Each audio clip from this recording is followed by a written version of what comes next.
Saya ingin menjemput Yang Berhormat Dr. Siti Mariah binti Mahmud Maria. Terima kasih Datuk Yang di-Pertua. Soalan saya nombor 10. Bismillahirrahmanirrahim. Assalamualaikum warahmatullahi wabarakatuh. Terima kasih Yang Berhormat. Tuan Yang di-Pertua, jumlah bahan makanan yang diimport bagi tempoh 10 tahun daripada tahun 2002 hingga 2011 adalah sebanyak 221.81 bilion.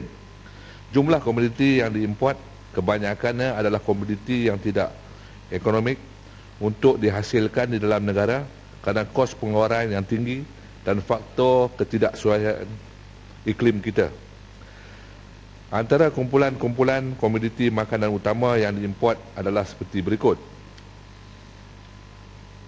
Yang pertama, kopi, koko, teh dan rempah, terutama biji koko, biji kopi dan pergantian serta cili kering. Yang kedua, keluaran yang sediaan makanan yang diproses, terutama bahan makanan bayi, makanan tambahan, rumusan ramuan, susu bayi dan susu isian. Yang ketiga, bahan makanan ternakan, terutama hampas jagung, kacang soya dan gandum. Yang keempat, bahan-bahan iaitu buah-buahan beriklim sederhana seperti apple, orange, limau mandarin, anggur dan lain-lain. Sayur-sayuran seperti bawang, bawang putih, ubi kentang, kobis dan salad. Yang keenam, bijiran yang siaannya seperti beras, gandum dan tepung gandum dan lain-lain lagi. Pelbagai strategi dan langkah telah diambil oleh kerajaan dalam memastikan jaminan bekalan makanan dalam negara terjamin. Ini termasuklah pelaksanaan projek berimpak besar iaitu Tanaman Kekal Pengeluaran Makanan TKPM, Zon Industri Aquaculture, Pusat Feedlot Nasional, ladang kontrak dan pembangunan usahawan asas tani serta Entry Point Project di bawah NKEA Pertanian untuk meningkatkan pengeluaran makanan. Selain daripada itu, tanah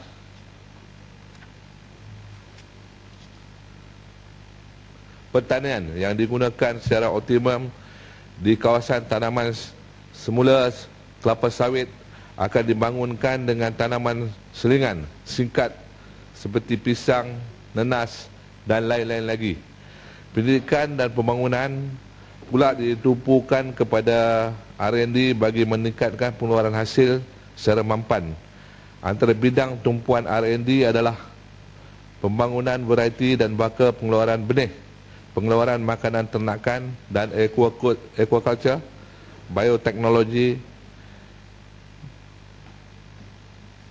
pengeluaran di bawah modifikasi environment, kajian penyakit, piawaian dan grade serta pemulihan sumber dan teknologi hijau.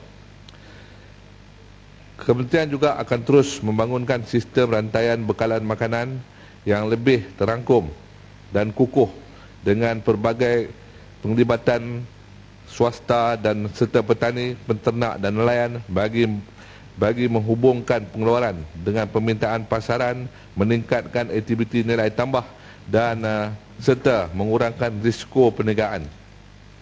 Selain daripada itu, usaha daripada pihak kerajaan, inisiatif untuk meningkatkan pengeluaran makanan di dalam negara memerlukan penglibatan aktif pihak swasta bagi menggalakkan pihak swasta untuk terus melabur dan dalam bidang ini insentif fizikal termasuk pelaburan semula dan baru dicadang diperluaskan meliputi semua aktiviti pengeluaran dan pemprosesan. Pinjaman mudah yang mencukupi akan disediakan melalui Agrobank dan lain-lain lagi. Sekian, terima kasih. Sila Yang Amat.